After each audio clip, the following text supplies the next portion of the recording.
అందరికీ నమస్కారం. కుంసెట్ శ్రీనివాస్ ఛానల్ స్వాగతం. ఫస్ట్ టైం చూసినప్పుడే సబ్స్క్రైబ్ చేసుకొని బెల్ సింబల్ ప్రెస్ చేయండి. ప్రతిసారి అవసరం లేదు, 1600 వీడియోలు ఉంటాయి.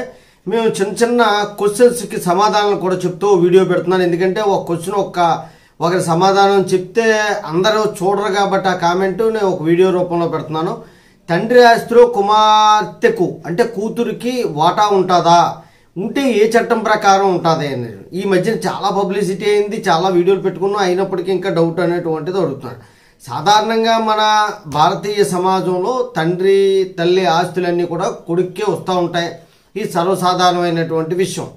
అయితే ఇప్పుడు కూతురుకు కూడా సమాన వాటా కావాలని చాలామంది కోర్టులకు వెళ్ళారు. ఆ విషయం కూడా మనకు తెలుసు.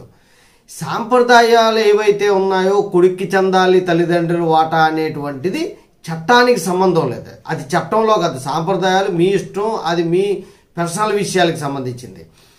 2005 హిందూ వారసత్వ చట్టం ప్రకారము ఈ స్త్రీ అయినా పురుషుడైనా అంటే కొడుకైనా కూతురైనా సమాన హక్కు ఉంటుంది. కూతురికి వివాహం అయిపోయినా కాకపోయినా సరే సమానమైనటువంటి హక్కు తండ్రి ఆస్తిలో కూతురికి కూడా సమానమైనటువంటి హక్కు వస్తుంది అని మళ్ళీ మళ్ళీ చెప్తున్నాడు. ఎందుకంటే హిందూ అమ్మాయి జన్మతః పుట్టగానే తన తల్లిదండ్రుల ఆస్తిలో సమాన వాటాకి అర్హురాలు.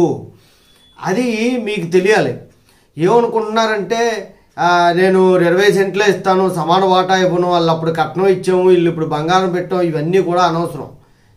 స్థిరాస్తులు చరాస్తులు ఏవైతే ఉన్నాయో వాటి అన్నిట్లోని కూడా కుమార్తెకి సమానమైనటువంటి వాటా ఇమ్మని చెప్పి చట్టం చెప్పింది. 2005 హిందూ వారసత్వ చట్టం అనేటువంటిది చెప్పింది. అలాగే సుప్రీంకోర్టు కూడా ఖచ్చితంగా సమాన హక్కు ఉంటుంది, పుట్టుకతోనే ఆడపిల్లకి సమాన హక్కు అని చెప్పి తీర్పు చెప్పింది. ఇవన్నీ మీకు చాలాసార్లు చెప్పాను.